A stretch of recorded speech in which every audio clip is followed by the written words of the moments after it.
What is going down, Sourdough Squad? Oh boy, we are coming to you live after a playoff W. You'll love to see it. It's been a long day. My voice a little scratchy, but we got some stuff to talk about. So you already know what to do. Smash that like button, drop an SDS in the chat. We got a playoff dub, baby. Let's go.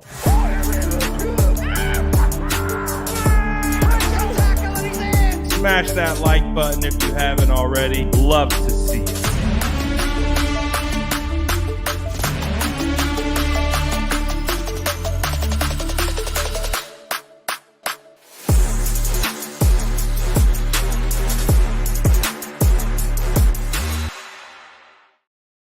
What is going down, faithful? We've got YouTube, Facebook, IG checking in after a playoff W.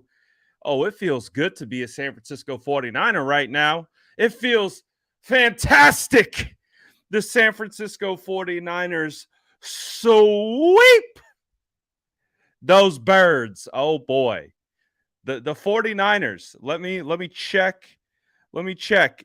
Divisional bird teams swept. We're eating a roast Cardinal tonight. Not Cardinal. We already did that. We did that already. Seahawks, baby.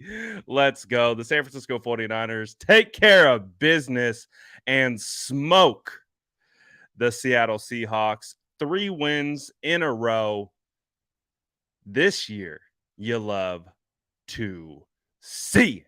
Let me drop a W in the chat if you're vibing with me, and drop those brooms. I see the brooms already popping out. Let's go. Can we just talk about like how fun playoff football is? I'm not gonna lie, I was stressed. I'm sure you guys are stressed too. I was at the game in Levi's Stadium. Shout out to all the faithful that showed up today. The vibes were immaculate, electric. Rain, shine, sleet, or snow literally does not matter. The faithful show up everywhere. And the San Francisco 49ers fans, you already know. It's a home game. It's a playoff game against I keep saying the Cardinals, the Seattle Seahawks, and everyone showed up. But that game was stressful because we know what it is. It's win and advance, lose and you're done. So that game, going into halftime, being down, the tensions were high. You know what I'm saying? I can only speak for myself and talk about my emotional well-being at that time. So, like, the 49ers score at the end, what I thought was the end of halftime, okay? I thought they scored. I'm like, there's like 9 seconds left or whatever. I've got my son with me. It was his birthday yesterday, so we brought him to the playoff game for this birthday. And speaking of birthdays, we got a birthday shout out also for our guy Cody out there checking in, turning 11 today. Great playoff W. Great playoff. Like, talk about a birthday present, man. Getting a playoff dub against the Seahawks. But I'm like, oh, we got 9 seconds left. I'm going to take my son. We're going to go get some chicken tenders. We're going to walk up, go get some chicken tenders. I didn't even see the whole like squib kick, the roughing the passer kick. I didn't see any of it. I didn't see none of it. I was getting chicken tenders. And I'm like, oh, wait, what? What happened? And then I had to watch on the screen. They kicked the field goal. And I'm like, wait a second. We're down now? Going into halftime? I'm not going to lie. The emotions were high. The stress levels were high. And we'll talk about the whole game. But I want to get to the point that I'm trying to make is I was stressed. I feel like the stadium was stressed. I feel like the energy was palpable. Like, we're like, holy crap. Like, this is a team that I believe all of us as fans believe that the San Francisco 49ers are going to be able to beat somewhat easily. Um, and so there's a lot of stress around that time. But there was a moment, and after obviously listening to the players talk about it, there was clearly a moment where that all shifted. For me, it shifted too, because I don't know if you can hear me, my voice is almost gone. I wasn't doing a whole lot of screaming in the first half. Like we had some good plays and we did some good things, and I wasn't screaming a whole lot. But when Jonathan Abram twisted Debo Samuel's leg, we already had a missed face mask on Christian McCaffrey on that drive already. I don't know what was going on with the refs. The refs, when it can't, like, we're not going to sit here and ever come on and just complain about the refs. The refs aren't the reason why anything is what it is. 49ers control their own destiny. They take care of business, but the refs were trash today. Like, can we get an amen in the chat? I don't know what is it with the 49ers recently and pulling just trash refs, man. Like, I don't get it. And like, we get it. Refs aren't going to hit 100% on all calls. Things are going to get missed. There are bang bang plays. It's going to happen. We give them the benefit of the doubt. But after like 5, 6, it felt like 5, 6, 7 missed penalties, 2 on 1 drive. You had the missed face mask. I had this guy sitting right next to me screaming from the stands, face mask. And I'm like, man, we can see it all the way from up here. How can you not see it from down there? And then on top of that, like you have that Debo play. Now I'll talk about because we'll talk about how the players feel, but this is why I felt like that was the game-changing play. I felt like the game-changing play was Jonathan Abrams twisting Debo Samuel's leg, and like looks like what he was trying to do was intentionally hurt him. And because I can tell you, I went from nervous to furious. Like again, I don't like the Seattle Seahawks. I don't like them at all. But when that happened inside of me, a fan in the stands, I was livid. And I think the entire stadium was that same way. Not only was the entire stadium that way, they started pushing and shoving.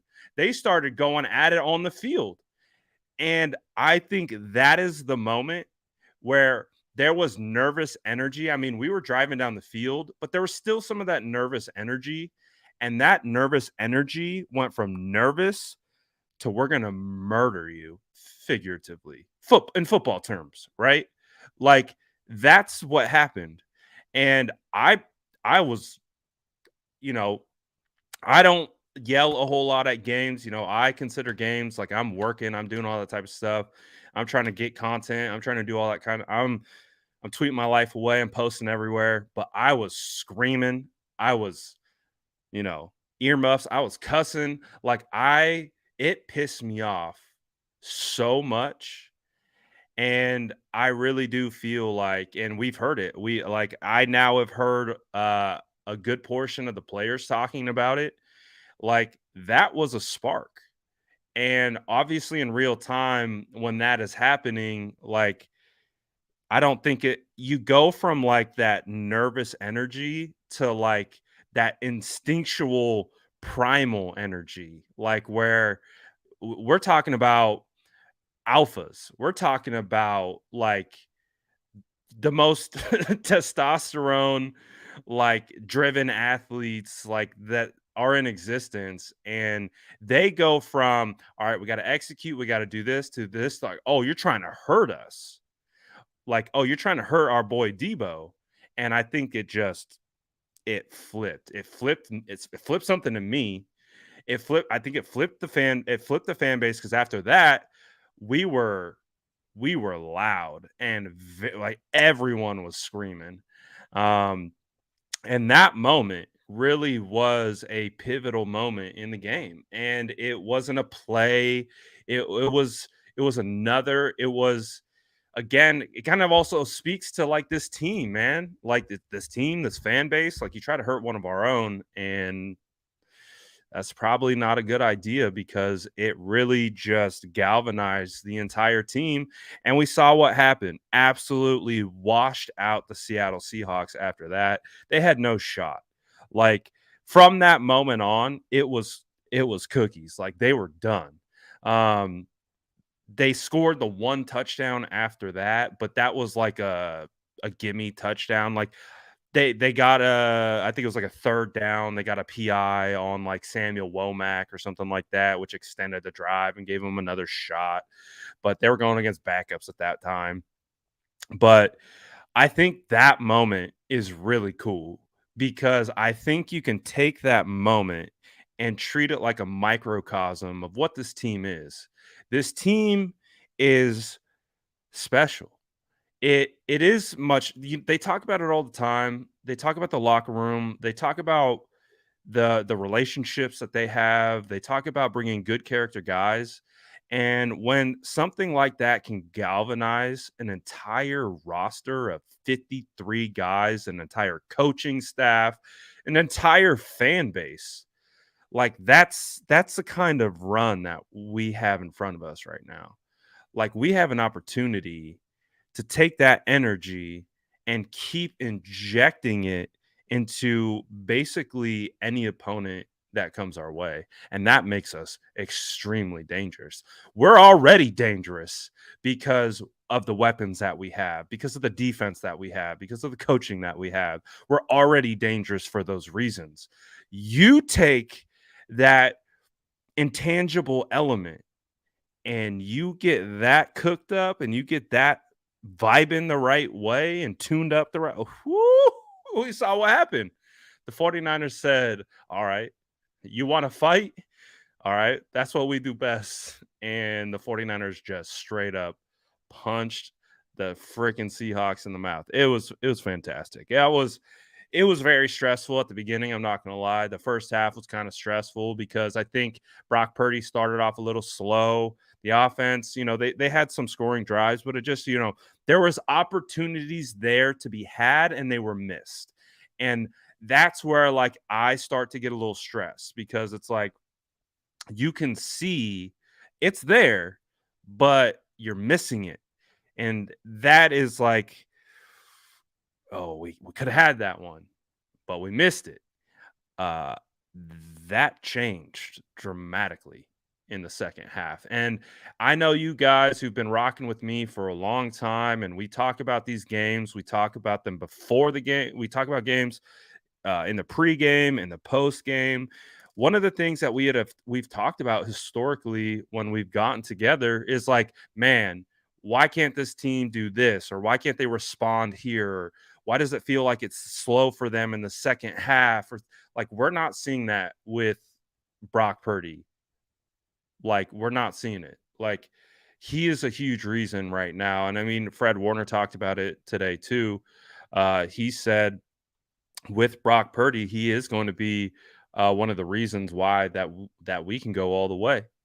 So what we saw today again out of Brock Purdy, 4 total touchdowns. He's the first quarterback in NFL history, or first rookie quarterback in NFL history to have 4 touchdowns in a playoff game. That is crazy. You know, that's a crazy stat. Every week he comes out of the game with a crazy stat.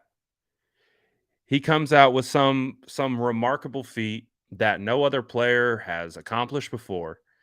And we're talking it's always going to be a part of his identity. He's always going to be referenced as Mr. Irrelevant. He's always going to be positioned as a player that every team passed on multiple times to the point where he was the very last pick in the NFL draft. And that is wild because what he is doing right now is unprecedented. One for a top 5 quarterback to be drafted, in the NFL draft, for a second round draft pick, for anyone. And Brock Purdy is coming in and doing amazing things.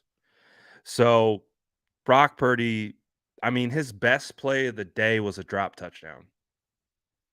The play that I think exemplifies everything that Brock Purdy brings to the table from a physical standpoint, his ability to move outside the pocket, left and right. He is not he is not boxed in any way by moving left or right. He can complete throws to his left while flushed out of the pocket. He can complete throws to the right while flushed out of the pocket. There's no issues either way.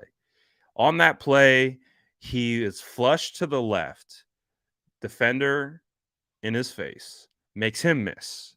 So you get to see his ability, his just again, the athletic ability, the spatial awareness, the understanding of what he needs to do to get someone to bite a certain way, and then escapes back to his right, goes all the way across the field, sets, pump fakes a defender by him. There's another defender barreling down on him. He slings it past that defender. He gets it by the cornerback into the corner of the end zone, only where Brandon Ayuk can get it. Brandon Ayuk dropped it. Probably should have caught it. I think Brandon Ayuk would say the same. I saw him. He's like, yeah, I owe you one. He was beat up. He was beating himself up about it. It happens, but that was his best play. And all of that continues like that was I'm not joking. Like if he was to catch that play, that would be like one of those plays that we look back on like 20 years down the road when we're talking about the legend of Brock Purdy. We're talking about, do you guys remember when Mr. Irrelevant came in for the San Francisco 49ers, the third string quarterback, after both the starters get hurt? And that's one of those Hall of Fame type plays, like that stick with your legacy. Now, obviously, sucks that it wasn't caught, but regardless, it doesn't take away the complexity that it took to even put himself in a position to make that throw. To then not only put himself in that position, but then to make the throw is it's crazy, man. Brock Purdy continues to surprise me every week. Every time I start to be like, okay, I know who Brock is now. I understand who he is. I get what he is. He does something again that surprises me. He just he just does something that I'm like, just makes me go, wow. And the fact that again, he's a seventh round draft pick, everyone didn't everyone didn't believe in him. Even the 49ers, that's the craziest thing. It's like if the 49ers believed in him, they wouldn't have taken him in the seventh round. They wouldn't have taken him with the last pick. They would have took him sooner. So he is just exceeding expectations. It's beautiful. Lewis dropped a super chat on me. Let's see what he said. He says, this team has a history of injuring our players. The only constant is Pete Carroll. Absolutely agree. Still heated from that. Get cooked Seattle. Yeah, we absolutely cook Seattle. I couldn't be happier. Couldn't be happier. And also coming out of this game, I hate Seattle more. I didn't think it was possible. But I don't hate a lot of things in my life. That there are very few things that I despise. I feel like I'm pretty mellow person. I don't seek drama. I don't look for it, and I really don't even waste my time with it. But I hate Seattle. I don't like the Seahawks, man. And after that play, it just reminded me, like, I'm over here, like, I know this is a game. I can rationalize where this is a sport, it's a game, it's entertainment, and all that type of stuff. But I'm like, I just can't stand, like, After that, I was ready to fight. I was like, put me out on the field, man. I was like, let me at him. Let me at him. Let me at him. I was I was pissed, man. So I'm very happy that the 49ers were able to cook the Seattle Seahawks 3 in a row. They came in here talking about we got nothing to lose, everything to gain, blah blah blah blah blah. Get cooked. Like no sympathy. We don't care about Geno Smith. Like I'm sorry. I can't. There's it was funny like I'm probably I'm sure like my section was tired of me because I would not stop saying, "We hate these boys." I was on my Fred Warner hype. I could not stop saying it. We hate these boys. This it was one of my it was one of the things I probably said it over 100 times. Like anytime something would happen. I'm a fan of the 49ers. Like I try to be professional. I get my work done and all that stuff. But when the game's going and I'm hyped, that I couldn't stop. We hate these boys. I was so hyped. Anytime anything happened, we hate these boys. Like, oh my gosh, when the turnover happened, when we got the strip, oh my, I was chirping. Like, and I'm not even big trash talker either. But man, again, you get me sparked.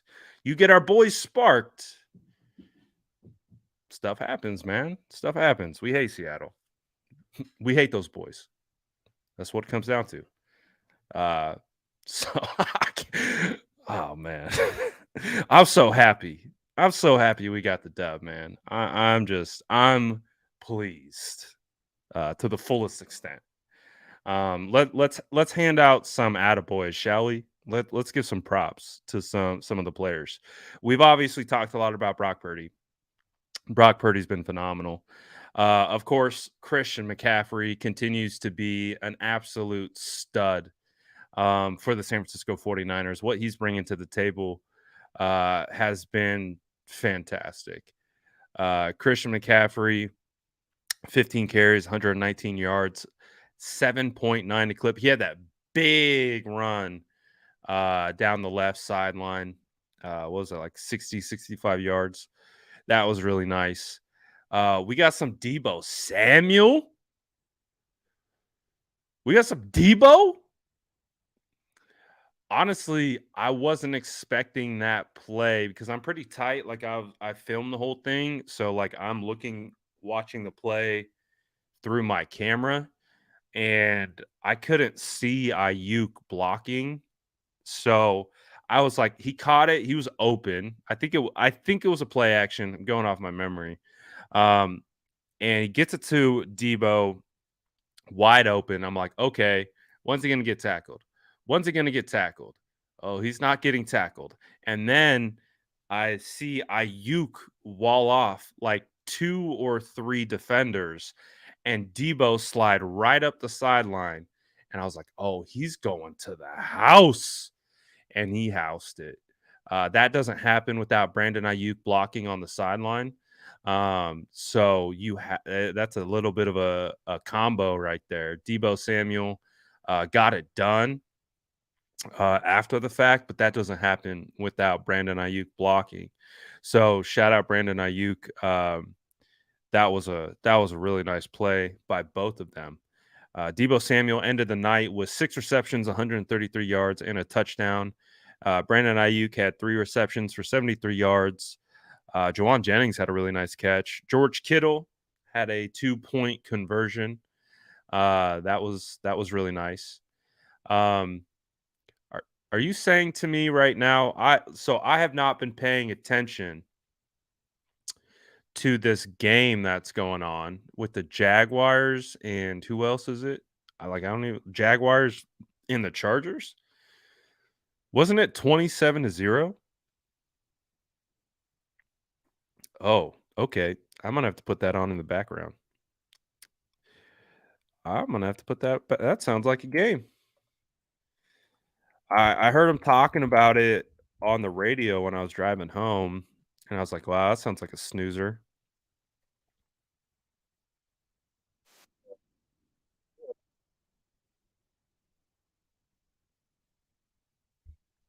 Ooh, 2-point game. Ooh, okay. Okey dokey.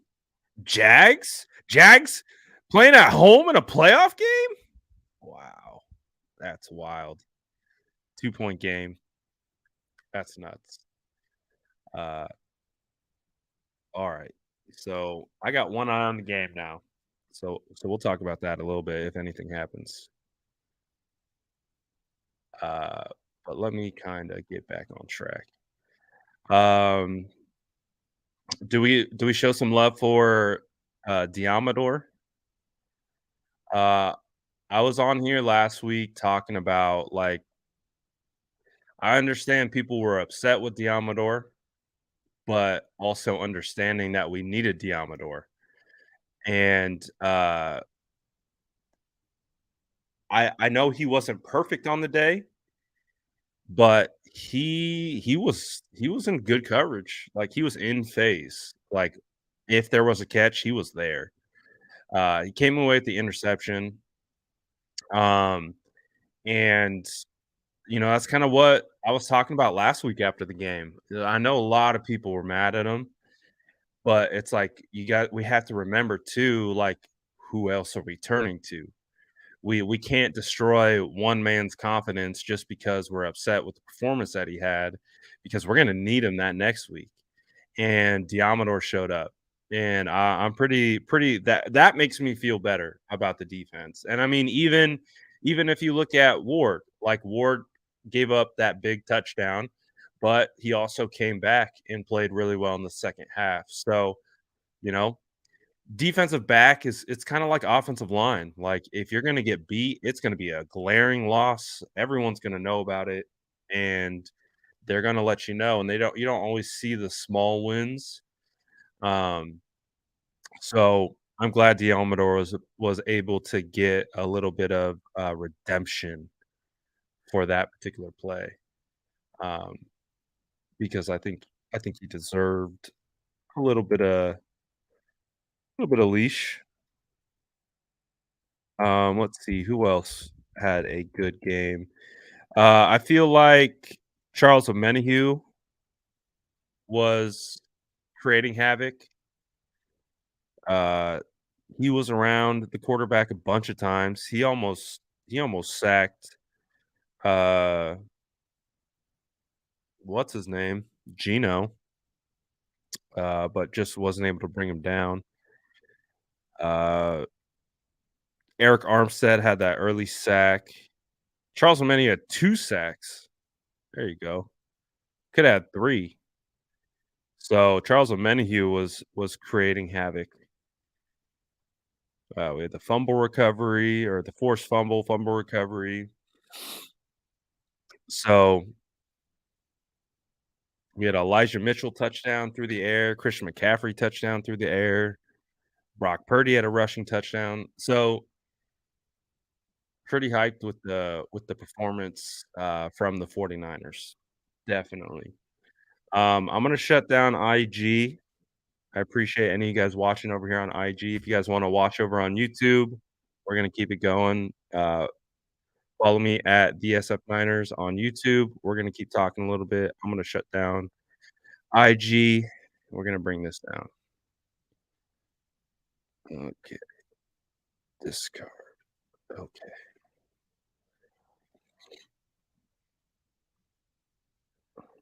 Um. Okay, we got a comment over here. Glass City says other content creators are downplaying everything that happened. The D is overrated. Mooney is overrated. The win means nothing because it's Seattle. Dude, our D is solid. I don't care that Seattle has one good quarter. I believe in this team. Okay, so Glass City, you're saying other content creators are saying the defense is overrated, Mooney is overrated, the win isn't as impactful because it's Seattle. That's what you're prefacing. You're saying that other content creators are saying that and that they don't deserve the credit. I think that I just connecting the dots. Um, Listen, I'm not gonna speak on other content creators. I don't specifically know who you're talking about. Um, but I mean, all I can say is if you've watched a specific content creator enough, you know what what the shtick is, right? Like like there's a marketing strategy, right? So if you understand the marketing strategy involved, then uh the talking points aren't, there are people in this world that exist to just play the opposite side. So that's fine. We're not gonna do that. For me, I agree. I think the defense started out a little sluggish. Like it wasn't all rainbows and lollipops to begin with. There's definitely things to clean up and there's definitely things to correct. But they stepped up when the 49ers needed them to. And this is the thing, it's like you never know what an opponent is going to do, how they're gonna show up, and how they're gonna play you. And let's face it, like, the Seattle Seahawks had a good plan. They had a good plan, and they executed their plan. And it wasn't anything crazy, but they were doing a lot of misdirection, a lot of play action. They were just and they got into this rhythm.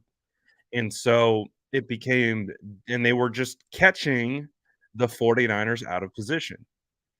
All those things are correctable. Like, I think that's the important context of trying to evaluate, like, play.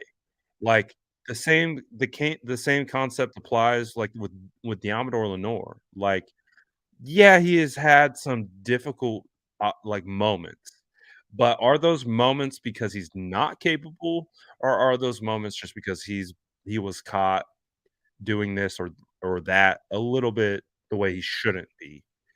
I think you should be able to quantify those things and be able to say, like, "Listen, this wasn't good, but the outlier is that we can see where you can correct it, and because you can correct it, then we have faith that it can be corrected." I hope that makes sense, to kinda, like, talk about, like, the point that you're making. Like,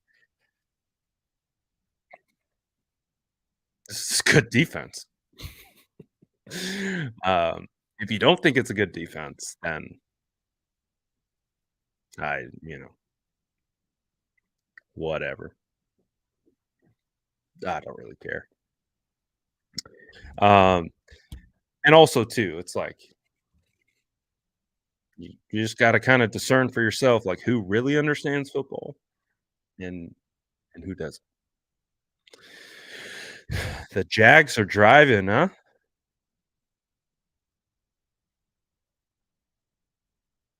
The Jags, what do they got? A 3rd down, 3rd and 1. Ooh, this takes me back to the days when we used to do, like, live watch parties. Oh, the Jags missed it. 4th and 1, are they gonna go for it? Go for it. You gotta go for it. You have to go for it.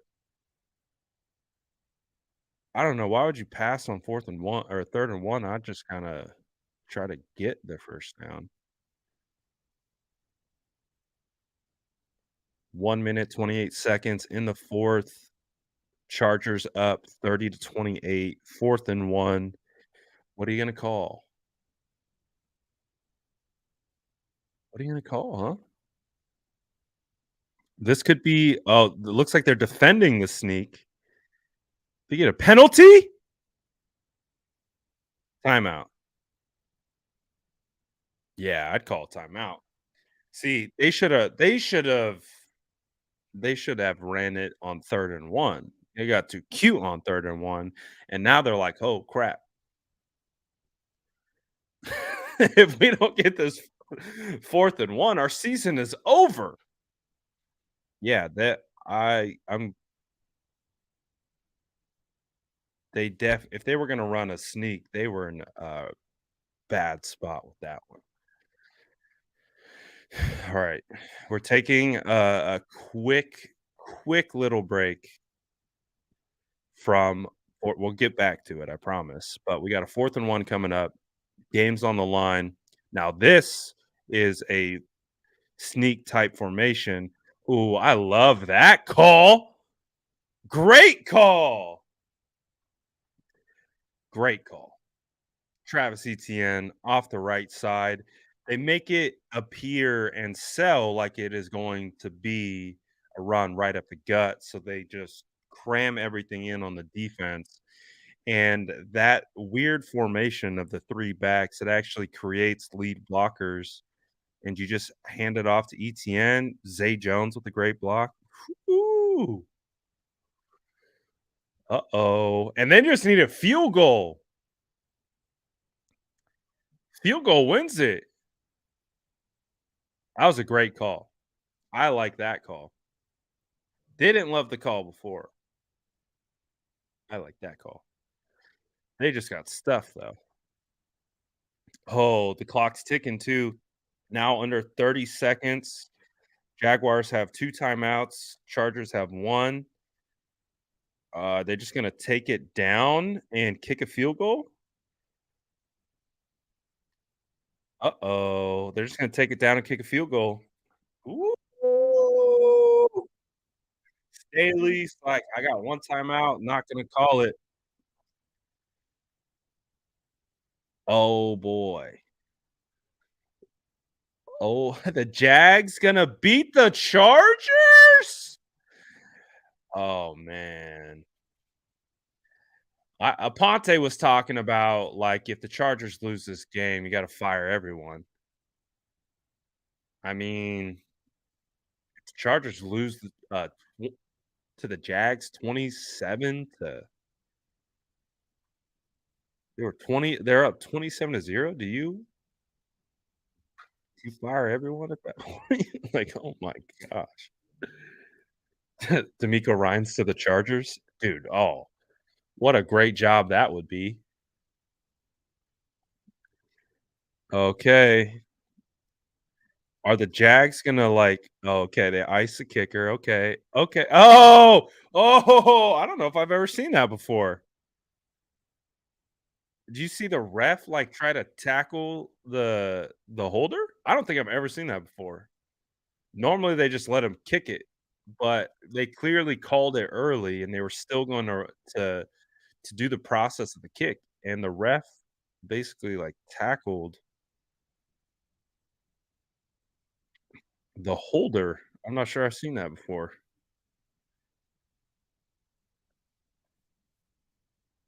They really didn't want him to get that practice kick off.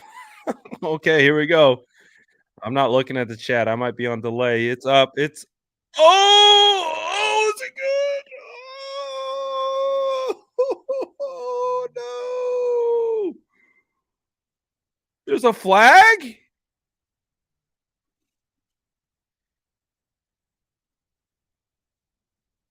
Penalty declined. Oh my gosh. That looked like it was gonna hook out. That looked like it was gonna hook out. Oh.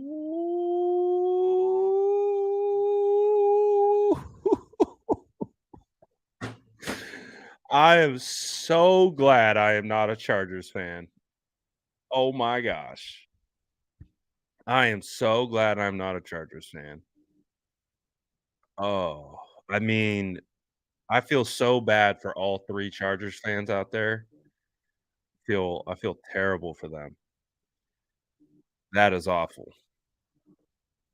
Damn, the Jags won? That's crazy. I didn't even see the game, so I don't even know what the hell happened. Last I had heard about it, the game was it was 27-0. Jags just won it. Shout out Peterson, man. I'm happy for that guy. All right, D'Amico Ryans to the Chargers. There you go. D'Amico Ryans to the Chargers. It's confirmed. Fire everyone. Oh, wow, what a game. What a game. Playoff football, baby. See, this is why you don't take anyone lightly. This is why all that talk of like, oh, it doesn't matter. Like, yo, you're in the playoffs, man. Anything can happen. Like, again, we've seen teams that we would say have no shot at winning a Super Bowl win the Super Bowl. You cannot forget that the Eli Manning led New York Giants in 2011 had no business beating the 49ers and going all the way. No business. So that's why we don't take anyone lightly. And any team in the NFL is capable of playing their best game any given Sunday. So shout out the Jags, man. That's crazy. Unbelievable. And great call on 4th and 1. Good job. So, whew, that's crazy. Thank God we aren't. Thank God we aren't Chargers fans. I couldn't imagine what it would feel like to not have football next weekend. We're still alive. That's the best part about being a 49er fan right now is that we're still alive.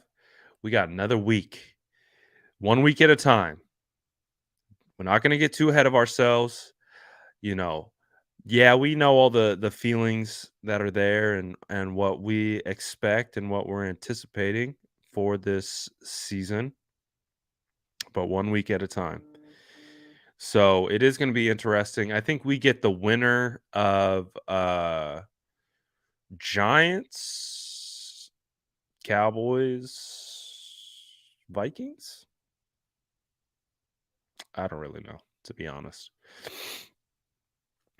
I think we find out tomorrow. But wow. What a game that was. What a game for us. What a game for the 49ers.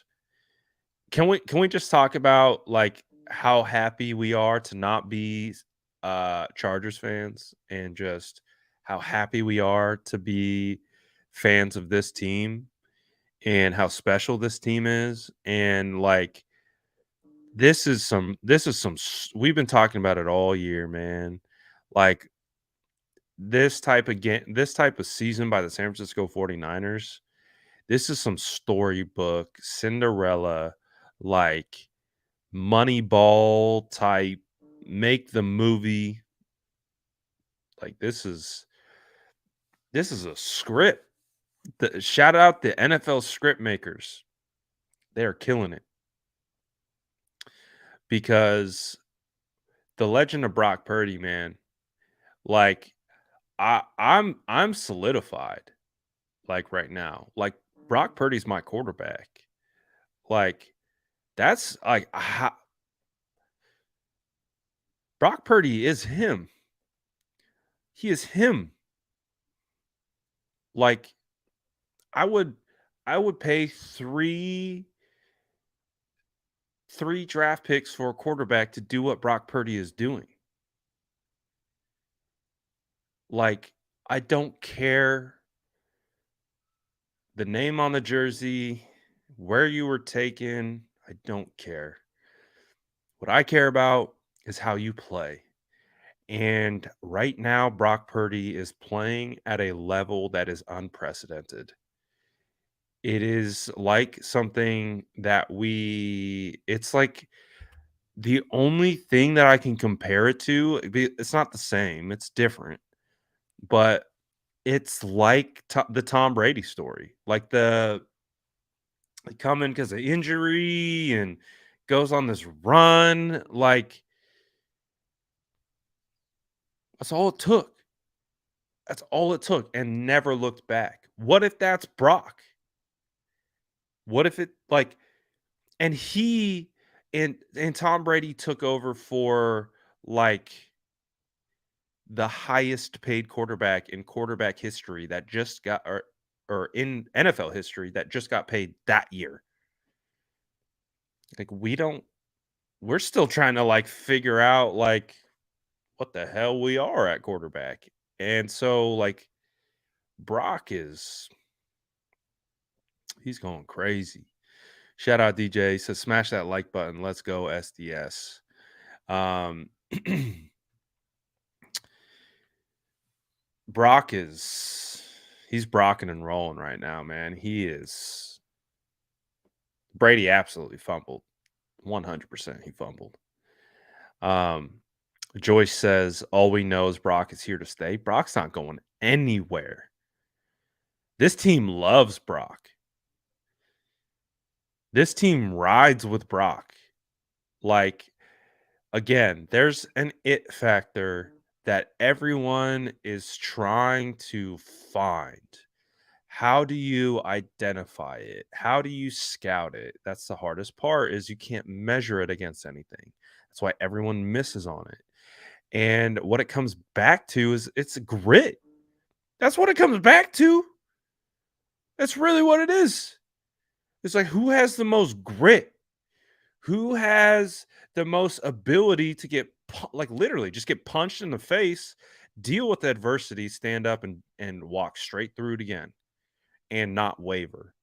Like that is the measure of what success, like the it factor. When they talk about what, well, how do you measure it? What is it? Like it is the type of people who can withstand storms. It it is the type of people who like through it all, like through the ups and the downs, just remain solid. Like that's what it is, man. It's this quiet confidence. It's this just I know who I am. I know what I am. Uh, I'm a I'm gonna fight. I'm not gonna give in. I'm not cocky, but I'm Brocky. You know what I'm saying? That's him. He's him. Like I'm sold.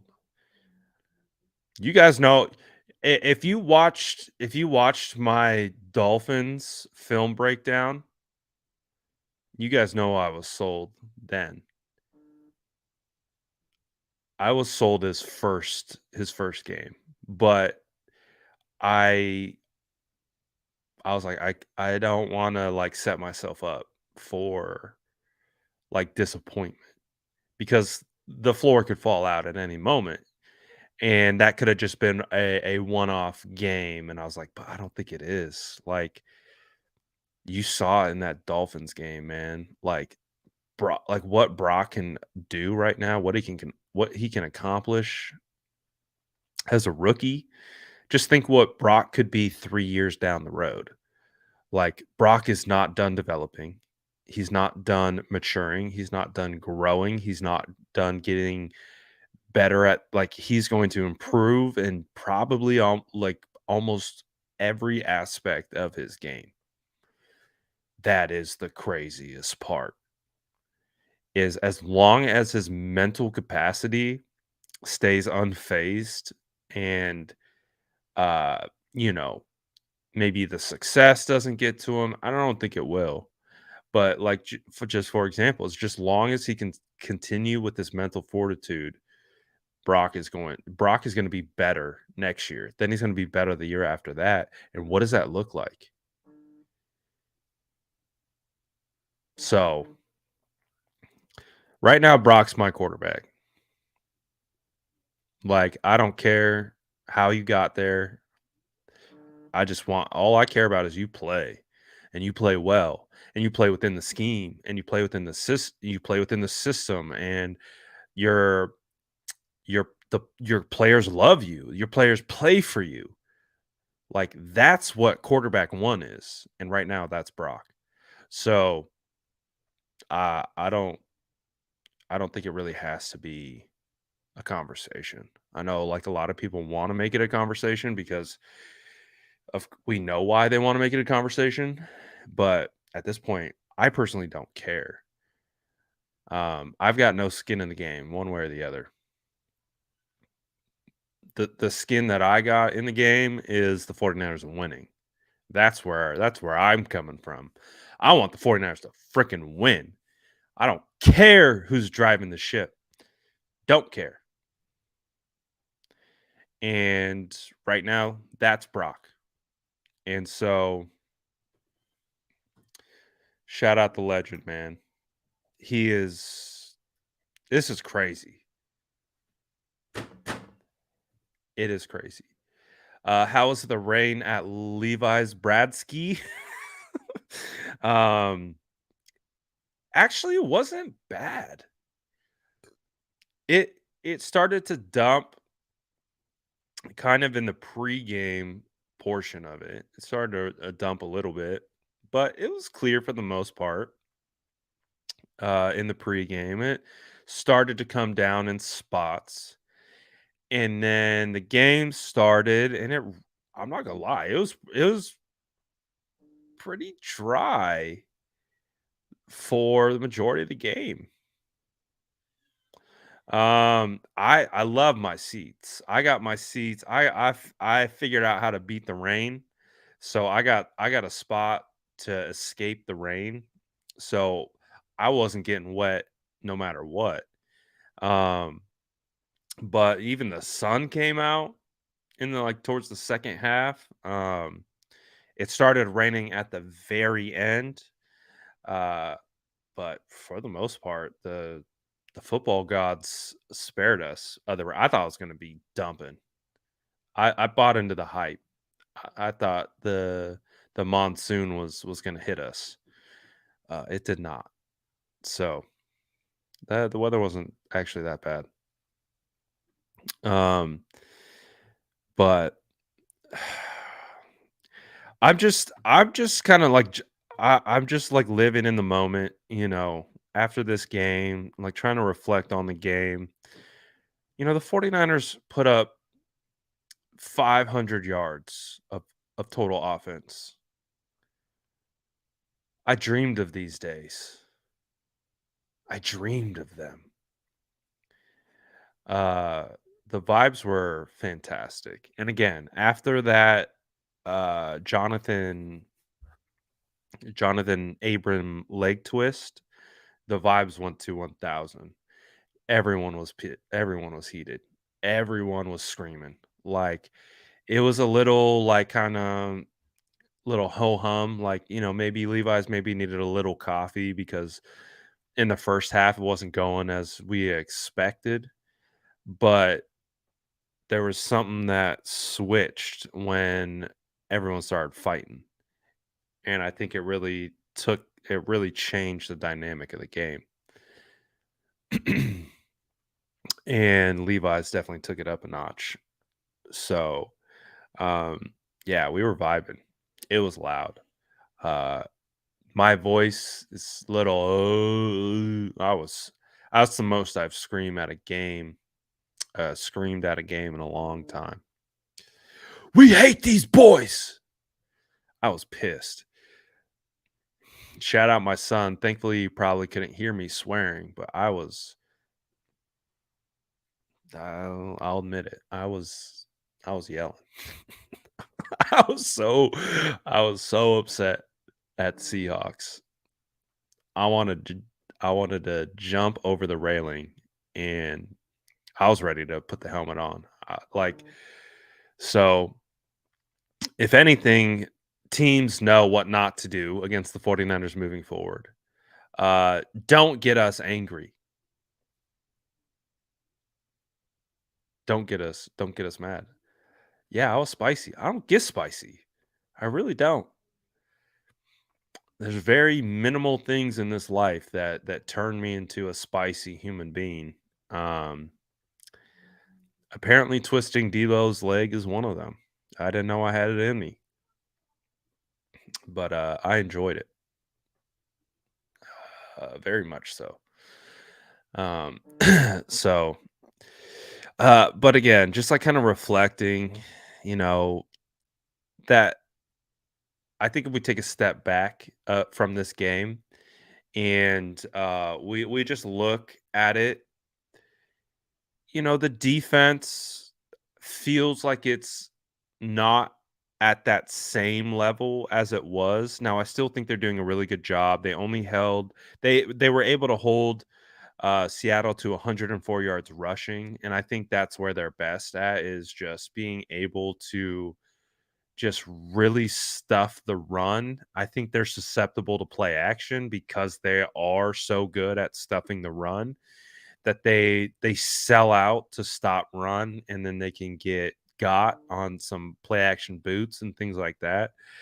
But once they were able to clean it up, um, they were fine. But again, it's just the offense. Like how many times have we come on after a show and just been like, we saw glimpses of the offense. Like we saw the offense, like there was a drive where it looked like they were going to be good.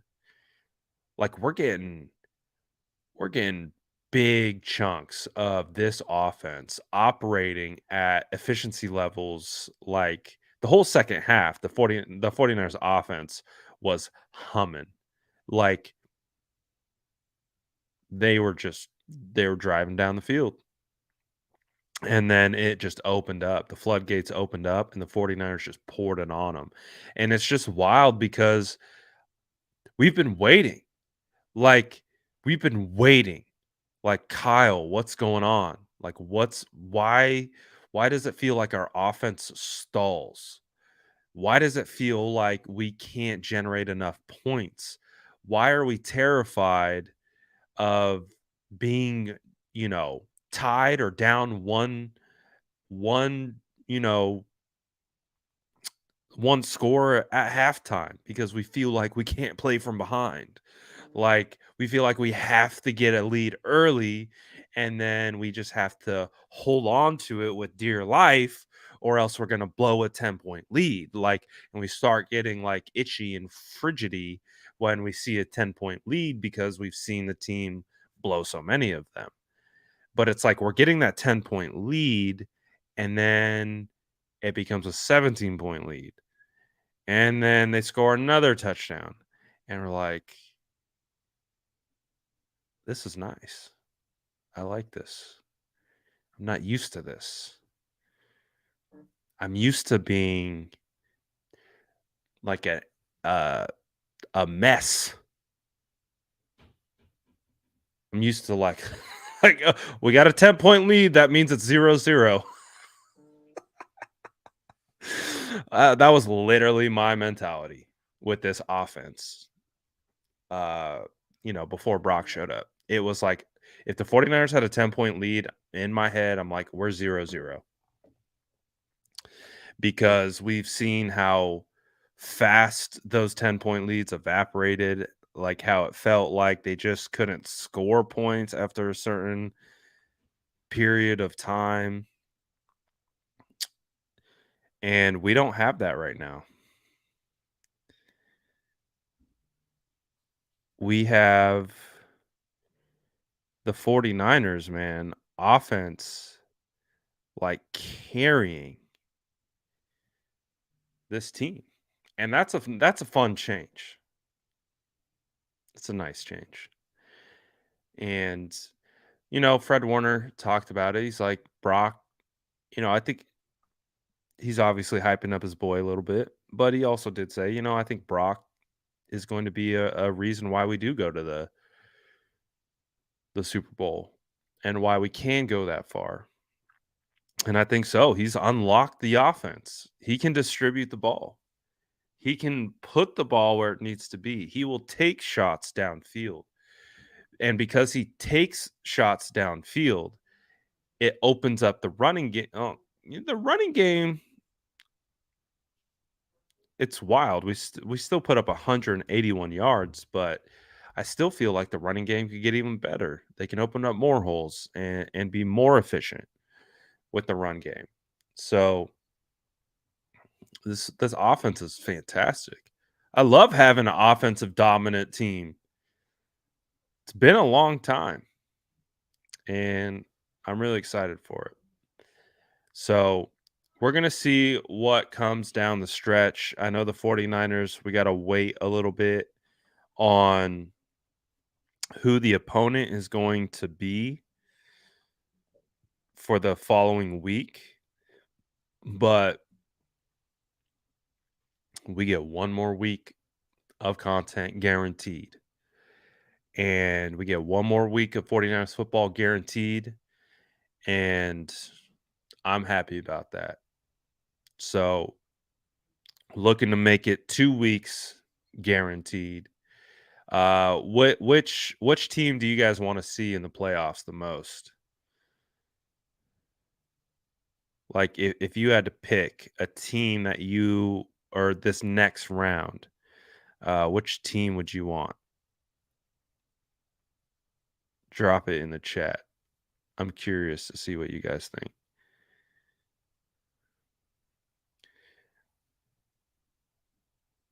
Someone said the Cowboys, Vikings,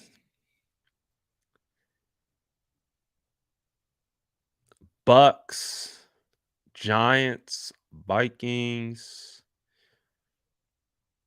Cowboys, Vikings, Cowboys, Bucks. It's crazy to think how the 49ers waxed the Bucks. And that could be in between the 49ers and the NFC Championship game. It's the Bucks, and they destroyed the Bucks. Or the Vikings. Like, so I go back, remember, the 49ers had joint practice with the Vikings. So they got to practice against each other for 3 days. I was in Minnesota. I watched all 3 of those practices. Do you remember, like, I don't know if you guys remember the coverage all that well, but one of the first days, Nick Bosa was practicing, right? He was going through the motions or whatever. He wasn't going like crazy hard. Like he was practicing. He was going through the motions and doing all that type of stuff. And then Vikings Twitter was saying that Darisaw was owning him, and which wasn't true. He just Bosa was pulling up on sacks so they could complete the play.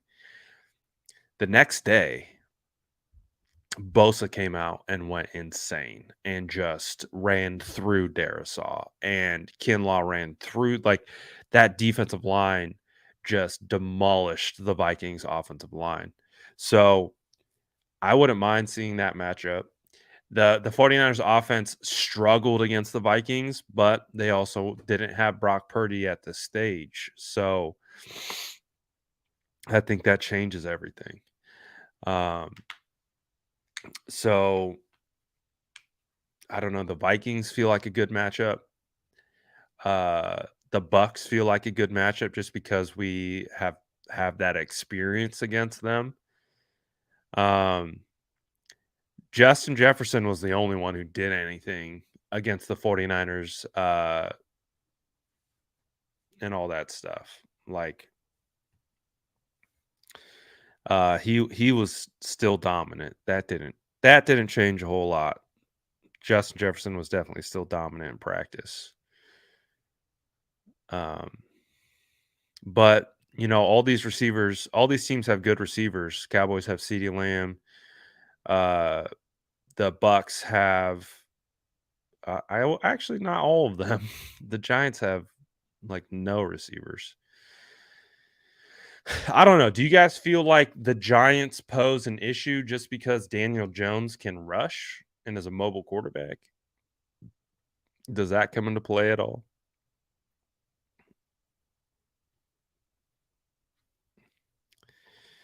But man, I still believe that the Eagles pose the hardest challenge for the 49ers. I feel like Vikings, Bucks, and Cowboys are all definitely beatable. Giants, I think, are beatable. They're a really good story. They're coached well.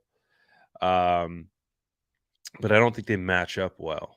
I don't think the Giants, who want to run with Saquon, right? They want to run with Saquon. I think the 49ers defense is designed to stop Saquon.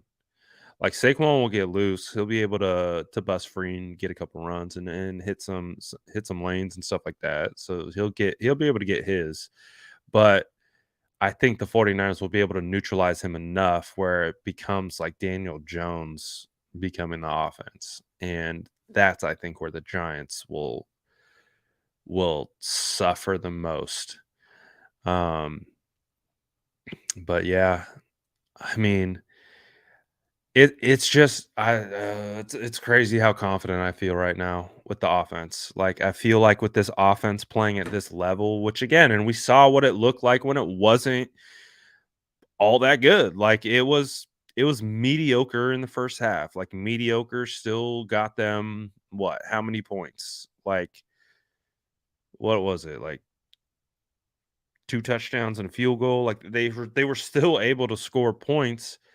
Just it wasn't the domination that we've been accustomed to these last couple games, but they were able to step it up in the second half. So I'm really hyped on this team, man. I think a game like this too against the Seahawks, it's like one of those. It's just one of those uh, galvanizing type victories against a heated rival. You don't like those boys, right? We hate those boys. And I think it was a good one. Uh, Off topic, what mic are you using? I'm using the Shure SM7B, I believe is what it's called. Shure SM7B.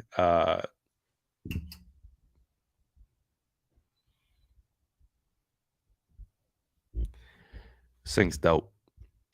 This is like the industry standard for mics. Um, yeah, Shure SM7B. It's a great mic. Highly recommend. 10 out of 10. And it looks dope too. It's just a dope mic. It's a good mic. Highly recommend. 10 out of 10.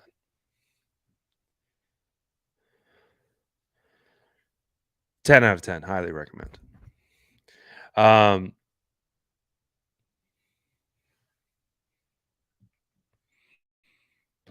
Feels good to be a Niner right now. Mike check. We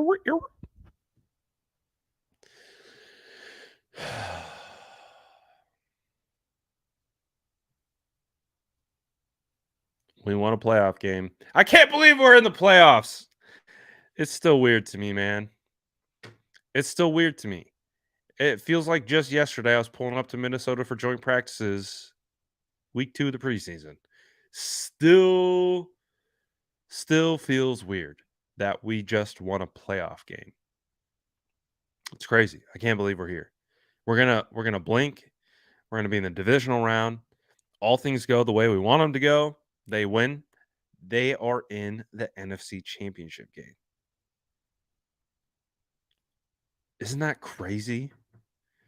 Like we're one win away from the NFC Championship game.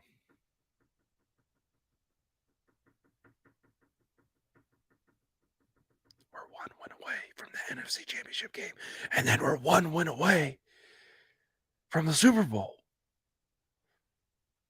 Like the marathon, like we can see the finish line. Like the finish line is right there. So we have an opportunity to put it out, put it all on the line and go all in and get this done, man. Uh Super hyped. Can't wait. I'm always down for some O line. Yeah, I agree. I didn't see the O line like have any like penalties or like I don't. Would they give up one sack? Uh, Gave up one sack. Yeah, shout out the O line, man. I can't wait to watch the tape though and see how it all goes. I don't know. I wasn't on Twitter that much, but I don't think anyone was complaining about Mike McGlinchey. So that's how you know the O line is having a great day. If Mike's not getting roasted on the timeline, then A plus for the offensive line. Speaking of A plus, let's do this. Let's do this to close out our post game. I got to start packing for Tahoe, so that's where my head is at. Once I get off here, I'm getting the family together, and we are going into the storm. Let's go. So before we do that, though, let's get the chat's grades.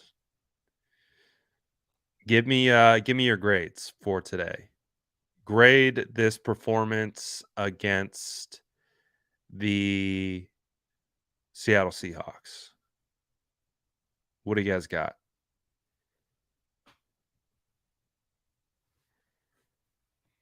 Drop your grades in the chat. I want to see some. And then when you drop your grade in the chat, mosey on over to that like button and smash it like it's a Seattle Seahawk, like it's Jonathan Abram. Like just envision that like button is Jonathan Abram, and that's what you get. Don't you touch our Debo. So far, pretty good grades. A minus. A lot of A's. Solid A. We got a B. A. B plus. Nice name. A. B. B. Oh, Jesse with the harsh grade. B minus. A minus. A minus. A. B. A minus. A minus. Mostly A's. Some B's sprinkled in. It's a B plus. Offense A, defense B. I think that's pretty fair. First half C minus, second half A. I also think that's somewhat fair. A minus. Oh, C plus, our first C of the day from Brock Purdy, Super Bowl MVP. Harris says, I would say A plus, but the second quarter drops it to an A. Yeah, I think the first half definitely skews the grade a little bit. You know, I obviously you look at the outcome 41-23 and you're like, "Oh, that's an A." But I think we have high standards for our team, and I think they could perform better. So, I'm okay with the B grades. I really am. Uh I think the second half was definitely an A for both sides. I think if we're talking about Um, the second half performance, I think we could definitely say it's an A. But I think the first half, the first drive, some of the missed throws, some of the missed blocking assignments.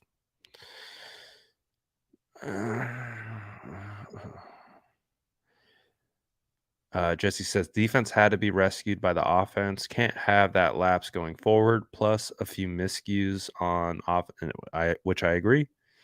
I think that's very fair. But I love that we are in a world where our offense can save our defense. That is amazing. I love it. So I think you guys are all pretty much on point. If I had to give it a grade, I'm probably in that B plus category. I'm probably in that, like, I'd give it like an 88.4, like still high B plus. A lot to clean up in the first half.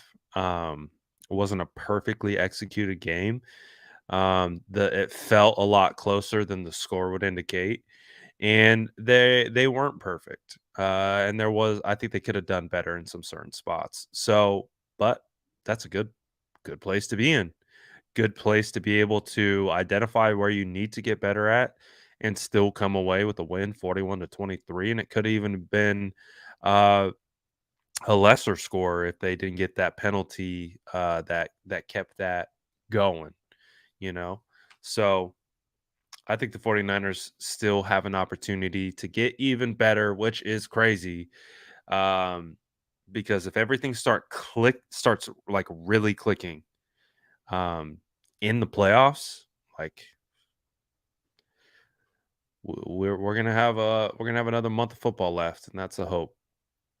So I appreciate all you guys as always for vibing with me, supporting the content, watching this ginger beer talk about the 49ers. I appreciate every time you guys watch one of my videos, like one of my videos, and just vibe with the channel. You guys know it means a lot to me. So shout out all the Sourdough Squad. Appreciate you guys. I hope you guys have a phenomenal rest of your night. And hey, Victory Sunday? We get a day off on Sunday? Let's go. I'm probably not going to be going live tomorrow, but we will be going live on Monday.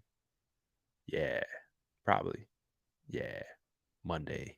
So enjoy your guys' Sundays, your Victory Sundays, and have a good one.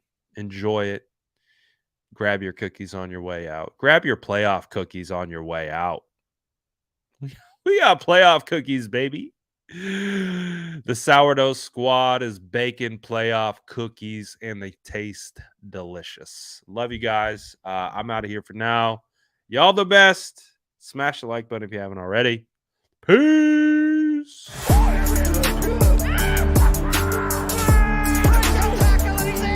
Smash that like button if you haven't already. Love to see it.